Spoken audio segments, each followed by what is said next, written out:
I had this idea with my new monitor here. It would be really neat to try this light and attach it here, and then I would have the sensor every time I come in the room. And then I had another idea too.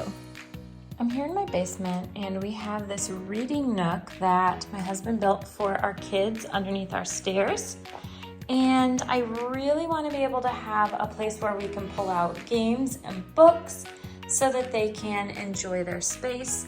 We need to finish this off with cabinets or decide if we're doing some sort of open face cabinet option, maybe even drop down cabinets.